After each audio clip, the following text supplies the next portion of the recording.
오늘은 경기 선행지수 살펴보도록 하겠습니다. 어제는 컨퍼런스 보드 경기 선행지수가 업데이트가 됐고요. 사실 경기 선행지수는 경기 순환에 있어가지고 상당히 중요한 모멘텀을 미리 보여주는 지표죠. 단기적으로 경제가 어떤 방향으로 가는지 선행해서 가르쳐주는 지표이긴 한데, 특별히 이 경기 선행지수를 발표하는 기관이 컨퍼런스 보드 지금 보시는 거가 있고요. 그다음에 OECD가 또 있습니다. 이 두 가지 부분 좀 살펴가면서 지금 경기 선행 지수가 시장에 보내는 시그널이 어떤지 한번 정리해서 말씀을 드리도록 하겠습니다. 어제 컨퍼런스 보드의 경기 선행 지수가 발표가 되었고, OECD의 경기 선행 지수도 이렇게 갖고 왔는데요. 사실 두 개의 경기 선행 지수가 다른 모습을 좀 보여줬습니다. 이 부분도 계속해서 좀 설명을 드릴 거고, 먼저 컨퍼런스 보드부터 말씀을 드리면 11월 달 103포인트로 0.5%가 하락을 했습니다. 지난 10월 1%로 하향 조정이 됐음에도 거기서 더 떨어진 것이고요. 이 컨퍼런스 보드의 경기 선행 지수는 23년 5월부터 시작을 해서 지금 11월까지 6달 동안 3.5% 감소를 했습니다. 사실 지난 6개월이죠. 그러니까 23년 5개월보다 더 지난 6개월, 그때 감소한 것보다는 감소폭이 적지만 그럼에도 여전히 계속해서 감소 영역에 위치를 한 것입니다. 한마디로 11월 달 미국의 경기선행 지수는 계속해서 하락하는 국면을 보여줬고, 세부 구성 내역을 보시게 되면 이제 주가 상승에 대한 부분은 있습니다. 그러니까 한마디로 주가가 오르지 않았다면 경기선행 지수는 더 크게 하락했을 것이다 라고 볼 수가 있는 것이죠. 대표적으로 이 경기 선행 지수는 한 7개월 정도 선행을 하는 것으로 알려져 있는데, 최근에는 그 시기가 조금 더 늦춰지고 있는 경향이 나타납니다. 그러다 보니까 시장에서 외면을 하기 시작했죠. 아무래도 컨퍼런스 보드 구성 자체가 제조업 중심이 많다 보니 미국의 서비스 업황을 제대로 가늠하지 못한다, 이렇게 주장을 하기도 하는데, 사실 그 부분은 납득이 딱히 되지 않습니다. 왜냐? 컨퍼런스 보드가 경기 선행 지수를 발표한 게 54년도부터인가요? 정확한 기억은 나지 않지만 그렇게 오랜 기간 동안 경기 침체를 매번 정확하게 가르쳐 왔거든요. 따라서 지금 와서 갑자기 미국 경기가 서비스 업황 중심으로 개선이 된 게 아니기 때문에 그런 주장에 대해서는 조금 납득이 되지 않고, 이렇게 지금까지 떨어진 위치가 경기 침체 레벨까지 떨어졌다라는 것이죠. 사실 이 정확한 경기 침체의 때를 맞춘다라는 것은 상당히 어렵죠. 그러다 보니까 시장은 처음은 다 믿기 시작합니다. 그러다가 시간이 좀 지나면서 일부 흔들리기도 하고, 그리고 시간이 좀 더 지나면 이번에는 아닌가 보다 하면서 이렇게 돌아서는 패턴이 나타납니다. 그런 식으로 이해를 해야지, 정확한 시점에 대해서 우리가 7개월 선행한다 그래서 떨어졌으니까 그냥 정확하게 7개월 계산해서 경기 침체가 일어나야 돼, 이렇게 계산을 하는 것은 조금 그 시기가 맞지 않는다고 경기 선행 지수를 무시하기보다는 기간적인 차이가 있다, 이렇게 이해를 하시는 게 좋을 것 같습니다. 장단기 금리차 역전도 그렇고 각종 경기 선행 지수도 그렇고 대체적으로 몇 개월 선행해서 알려준다라는 그런 흐름은 계산을 할 수가 있겠지만 그 기간이 매번 정확한 건 아니니까요.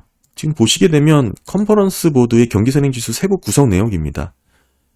제가 좀 볼드체로 칠한 부분은 사실 비중이 조금 많은 거예요.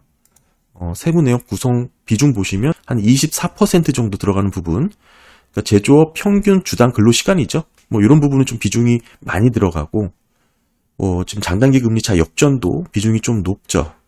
그리고 소비자 기대 지수도 좀 높죠. 그러니까 이렇게 지금 보시면 제가 볼드체로 칠한 부분은 비중이 좀 많이 들어가는 항목이다라고 보시면 되는 거죠.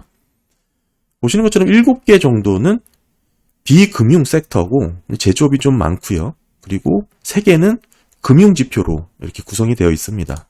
내용 좀 보시게 되면 선행 신용 지수는 사실 큰 변화가 없었고요. 그리고 신규 제조업 주문도 보시게 되면 큰 변화가 없었습니다. 따라서 단기적으로는 경제 성장 모멘텀이 빠르게 전환될 수 있다라고 보기는 좀 어렵고, 크게 달라진 부분 자체가 글쎄요, 긍정적으로 미친 영향이 주가다, 이 정도로 확인을 할 수가 있는 것입니다. 그래서 지금 컨퍼런스 보드의 경기 선행 지수는 여전히 경기 침체를 가르치고 있습니다. 소비 심리가 개선되고 있는 와중에서도 미국의 경기선행지수, 경제 활동이 둔화될 것으로 지금 보고 있는데, 결과적으로 보게 되면 컨퍼런스 보드에서는 24년도 상반기에 경기 침체를 예측을 하고 있습니다. 다만 단서가 조금 붙었죠. 짧고 얕은 경기 침체를 전망을 하고 있는데, 사실 컨퍼런스 보드가 59년이죠. 59년부터 이 경기 선행 지수를 작성을 했고, 그리고 지금 이 정도까지 떨어진 레벨이 한 번도 경기 침체를 피해간 적이 없었습니다. 그런 성과를 놓고 봤을 때 이 컨퍼런스 보드의 경기 침체 코멘트는 의미가 있다고 보고, 특별히 이게 가장 저점을 찍었을 때 그때 당시의 멘트는 경기 침체에 대해서 강조를 했었거든요.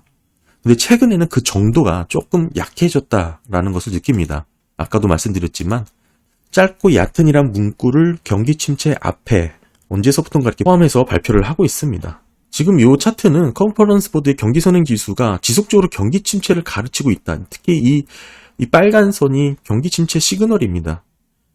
정확한 기준점은 마이너스 4.4%인데 이 이하로 떨어져 있는 것이죠. 선행 지수의 낙폭, 그러니까 이게 떨어져 있는 낙폭하고 확산 지수가 있습니다. 그 움직임을 갖고 경기 침체 신호로 간주를 하고 있는데, 여전히 확산 지수가 50을 하회하고 있습니다. 현재 30% 정도로 제가 확인을 했는데, 거기에 경기 선행 지수가 또 마찬가지로 6개월 전 대비 증가율이 이렇게 떨어졌죠. 4% 이하로 떨어졌죠. 이렇다 보니 경기 침체 돌입할 가능성을 매우 높게 지금 전망을 하고 있는 겁니다. 사실 계속 경기 침체 가능성을 꾸준히 언급했던 컨퍼런스 보드와는 달리 지금 보시는 것은 OECD 경기 선행 지수입니다. 아까 말씀드렸다시피 경기 선행 지수 두 기관에서 발표한다고 말씀드렸죠. 컨퍼런스 보드와 지금 보시는 건 OECD입니다. 전반적으로 G20 경기 선행 지수는 11월 달 100.4포인트를 기록을 했습니다. 전월 대비 0.1포인트가 상승한 모습이죠. 이게 기준선이 100이니까 상회를 한 겁니다. 확실하게 OECD 경기 선행 지수는 저점을 찍고 반등하는 흐름을 보여주고 있어요. 그러니까 22년 12월부터 1년 동안 계속해서 상승세를 보이고 있습니다. 뚜렷한 경기 회복을 확인시켜주는 그런 경기 선행 지수였습니다. 아까 컨퍼런스 보드와는 좀 상반된 결과를 보여줬죠. 미국도 마찬가지입니다. 미국만 확대를 하더라도 여전히 글로벌 경제, 주요국을 포함해서 경기 순환 측면에서는 회복 국면에 진입을 한 그런 23년이다라고 볼 수가 있습니다. 그러면서 꾸준히 글로벌 경기 회복에 대한 기대감이 빠르게 확산됐던 시기였죠. G20 주요국 성장률 전망이 상향되는 결과도 있었고, 그에 따라 경기 선행 지수가 이렇게 반등하는 모습으로 이어지기도 했었습니다. 그런데 제가 지금 오늘 강조해서 말씀드리고 싶은 것은, 특히 이제 미국을 중심으로 설명을 드리면 23년 11월 최근 99.51을 기록을 했습니다. 그런데 이게 전달 대비 상승을 하긴 했죠. 전달이 99.49였으니까 이번 달 99.51로 상승을 하긴 했는데, 이 그래프 자체가 상승을 하다가 조금 둔화되는 모습이 좀 보였죠. 이 부분에 강조를 드리고 싶습니다. 한마디로 추세의 반전을 알려주는 중요한 변화로 생각을 하는데, 23년 7월 이 무렵입니다. 저점을 찍고 뚜렷하게 상승을 보이다. 지금 상승률이 둔화를 했다라는 것입니다. 물론 아직은 상승세가 꺾이진 않았습니다. 이 변화율로 보게 되면 0.02로 플러스 영역이죠. 그렇다 보니까 상승이 둔화는 됐지만, 여전히 이렇게 둔화는 됐지만 아직은 상승세를 유지하고 있는 상황이다라고 보여지죠. 그런데 하락 반전의 여부는 구성 요소를 통해서 어느 정도 예측을 해볼 수가 있습니다. 앞으로 더 떨어질 수 있다라는 것이죠. 이 부분은 OECD의 미국 경기선행지수의 구성 항목입니다. 내용 쭉 보시면 우리가 어느 정도 지표를 통해서 가늠할 수가 있겠죠. OECD 미국 경기선행지수 세부 구성 항목도 보시면 제조업 중심이 많습니다. 내구재 신규 주문이라든지 제조업 평균 주간 근로, 제조업 업황, ISM 제조업 업황 지수죠. 장단기 금리차. 소비자 신뢰 지수는 이 미시간대 거를 또 좀 쓰고 있고, 사실 컨퍼런스보다 큰 차이가 없습니다. 다만 여기는 비중 차이가 없고 다 동일하게 균등해서 비중을 잡고 있다. 이렇게 좀 보시면 될 것 같고, 그러다 보니까 아무래도 주가에 대한 비중이 높게 반영이 되겠죠. 컨퍼런스 보드에 비해 상대적으로 높게 반영이 되다 보니 이렇게 주가의 흐름에 따라서 미국에 반등하는 그런 모습도 함께 집계가 되고요. 뭐 이렇게 세부 구성 항목을 놓고 봤을 때 역시나 OECD 경기 선행지수 또한 뭐 제조업 중심으로 구성이 되었다라는 것을 알 수 있고, 다만 컨퍼런스 보드와 달리 이렇게 23년 상승세를 기록한 것은 구성 요소의 비중 자체가 균등하게 잡히다 보니 주가에 대한 포션이 컨퍼런스 보드보다는 높을 수밖에 없으니 당연히 이런 흐름이 나왔습니다. 그나마 이것도 변화율로 봤을 때는 고점을 찍고 다시 둔화됐고, 아직은 플러스로 상승세가 유지되고 있지만 구성 요소의 세부 전망을 통해 보면 마이너스로 감소세로 전환될 조짐이 확인된 그 위치라고 말씀을 드릴 수가 있습니다. 근데 이게 지금 미국뿐만이 아닙니다. 23년 대부분 상승세를 보였던 주요 국가들이 상승폭이 다 둔화가 됐어요. 주요 국가들이 비슷한 흐름이 나왔고 기울기가 이렇게 다시 평평하게 눕기 시작했다는 것이죠.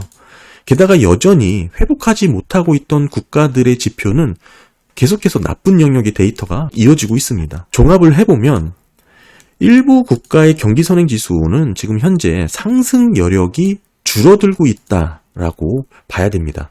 이 말은 24년 상반기 중에 OECD 경기 선행 지수가 다시 하락 전환될 가능성이 있어 보인다는 것을 말씀을 드리는 거고, 전반적인 경기 국면이 다시금 하강 사이클로 떨어질 가능성을 상당히 높게 보고 있습니다. 비교를 해보면 전반적으로 계속해서 경기 부진을 보여줬던 컨퍼런스 경기 선행 지수는 아까도 말씀드렸다시피 이 구성 요소의 비중 차이가 좀 있다. 이렇게 보시면 주가 지수의 비중은 그렇게 많은 포션을 가져가고 있지 않잖아요. 근데 OECD의 경기 선행 지수의 이런 상승률은 구성 요소의 비중 자체가 균등하게 잡히기 때문에 주가의 상승에 의한 이런 상승률을 컨퍼런스보다는 높게 반영을 한 그런 부분도 있다. 결국 이 둘 차이는 그렇게 좀 보시면 좋을 것 같고, 다만 제가 오늘 강조해서 말씀드리고 싶은 것은 미국의 OECD 경기 선행지수의 변화율이 상승률이 상당히 둔화됐고 이제 다시 하강 사이클로 접어들 수 있는 그런 구간에 위치를 했다는 것을 좀 말씀드립니다. 경기 선행지수를 발표하는 OECD와 컨퍼런스 보드 두 기관의 데이터로 놓고 볼 때 24년 상반기에 경기 침체 가능성이 높아진 것으로 전망을 합니다. 사실 이 부분은 오랫동안 제가 개인적으로 꾸준히 말씀드린 부분과 일치하죠. 다만 지금 시장은 경기 침체가 오기 전에 어느 정도 멜트업이 올 수 있는 상황을 연준이 깔아준 그런 국면이라고 보고 있습니다. 여전히 대세 상승이다라고 말씀을 드릴 수는 없고 당분간은 과열 국면이 이어질 가능성이 상당히 높다라고 보는 것입니다. 이 국면이 증시 전반에 다양한 섹터로 확산될 가능성에 대해서 지금 보고 있는 것이고, 이 상황이 일정 기간 흐름을 잘 타서 올라타서 수익을 챙기는 것도 나쁘지 않다고 보는 거고, 다만 여의치 않은 상황이라면 시장을 그냥 관망하는 것도 나쁘지 않다고 봅니다. 매번 비슷했습니다. 뭔가가 터지기 전까지는 증시가 과열 국면을 맞이하게 됩니다. 지금이 그 시기일 수 있다는 거 제가 말씀을 드리는 거고, 그 기간이 얼마나 이어질지는 모릅니다. 따라서 섣불리 숏으로 대응을 하는 것은 추천을 하지 않고요. 중장기적인 채권 투자에 있어서는 매력적인 상황이고요. 그리고 제가 가끔 보여드렸던 전 세계 중앙은행들의 대차대조표 자산과 주가의 흐름이죠. 어느 정도 유사한 상관관계를 보이고 있는데 현재는 지금 좀 간극이 벌어져 있는, 한마디로 지금 멜트업 구간이다라고 볼 수가 있는 부분이죠. 과열해서 증시가 오르고 있는 구간으로 볼 수가 있습니다. 지금 그리고 전체적으로 유동성 관련해서는 계속해서 줄어들고 있는 모습입니다. 합산한 부분이죠. 중국까지 포함을 한 부분이니까 이게 유동성이 계속 빠지고 있는 국면이고, 다만 YOY 변화율로 봤을 때는 바닥에서 조금씩 드러나고는 있지만 여전히 마이너스 영역이라는 거, 줄어들고 있다라는 거. 유동성 측면으로만 말씀을 드리면 저는 23년 상반기 증시의 랠리를 이 일본의 유동성 확대로 해석을 하고 있습니다. 요 구간이죠. 이렇게 엄청나게 유동성을 부으면서 증시가 올랐던 그런 모멘텀으로 저는 보고 있고요. 다시금 조금 오르고 있지만 예전 수준을 높이지 못하고 있죠. 뭐 중국은 계속 그냥 뭐 박스권에서 계속 유지를 하고 있는 거고, 유럽과 미국은 계속해서 대차 대조표를 줄이고 있고, 전체적으로 보면 이런 모습입니다. 경기 선행 지수로만 놓고 보면 지금 계속해서 컨퍼런스 보드는 경기 침체 구간을 보여줬기 때문에 큰 변화는 없었고, 더 의미 있는 것은 아까 말씀드렸다시피 이 OECD의 경기 선행 지수 저점을 찍고 상승하면서 반등 국면을 맞이했지만, 제가 변화율로 정리를 했던 차트에서 보여드렸듯이 그 상승률이 크게 둔화를 했고 조만간 다시금 꺾여 들어가는 이런 침체 국면으로 진입한 시점에 위치를 했다라고 좀 말씀을 드릴 수 있을 것 같습니다. 이런 추이를 놓고 봤을 때 24년 상반기 다시금 경기 둔화 하방 사이클로 진입하는 것을 전망을 할 수가 있다는 거 강조를 드리고요. 물론 지금 상황에서 연준이 마켓 크러쉬가 오기 직전까지 멜트업이 일어날 수 있는 경기 상황을 풀어놨습니다.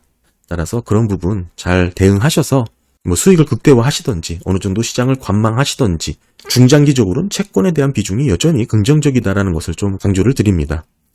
네, 감사합니다.